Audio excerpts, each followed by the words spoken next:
Hi అందరికీ నమస్కారం. Welcome to my YouTube channel. ఇప్పుడు ఈ వీడియోలో తీవ్ర టెన్షన్‌లో చంద్రబాబు అండి. లోకేష్ హైకోర్టులో పిటిషన్ ఆ వివరాలైతే ఈ వీడియోలో తెలుసుకుందాం. వీడియో అయితే ఎక్కడికైనా స్కిప్ చేయకుండా ఎండ్ వరకు అయితే చూసేయండి. వీడియో నచ్చినట్లయితే ఒక లైక్ చేయండి. ఇంకా సబ్స్క్రైబ్ అయినట్లయితే మన ఛానల్ని సబ్స్క్రైబ్ చేసుకోండి. వివరాలు చూసుకున్నట్లయితే ఆంధ్రప్రదేశ్లో సార్వత్రిక ఎన్నికల పోరు కొనసాగుతుందని. ఈసారి ఎన్నికల్లో వైసీపీని ఓడించేందుకు ప్రతిపక్ష టీడీపీ, జనసేన, బీజేపీ, ఎన్డీఏ కలిసి పనిచేస్తున్నాయండి. సో అయితే ఇది ఇలా ఉండగా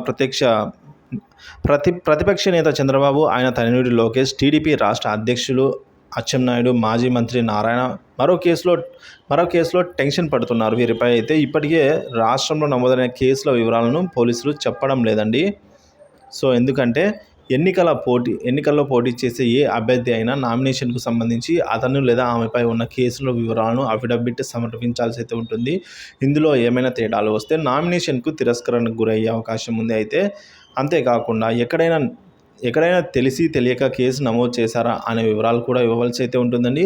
సో తెలియని కారణాల చేత కేసుల వివరాలు ఇవ్వకపోతే ఇక అభ్యర్థులు లేదా ప్రత్యభ్యర్థులు వ్యక్తం చేసే నామినేషన్లు అయితే ఈ విధంగా తిరస్కరణకైతే గురి అవ్వక తప్పదైతే అంటున్నారు. దీన్ని హైకోర్టు పరిగణించిందండి. ఇలాంటి పరిస్థితుల్లో హైకోర్టు ఇచ్చిన ఉత్తర్వులు వారికి కీలకం కానున్నాయి. అలాగే ఇప్పటికే విపక్షాల నుంచి తీవ్ర ఆరోపణలు అయితే ఎదుర్కొంటున్న పోలీసు అధికారులపై హైకోర్టులో ఏం చెబుతుందో కూడా రేపు ఉత్కంఠ అయితే నెలకొంది.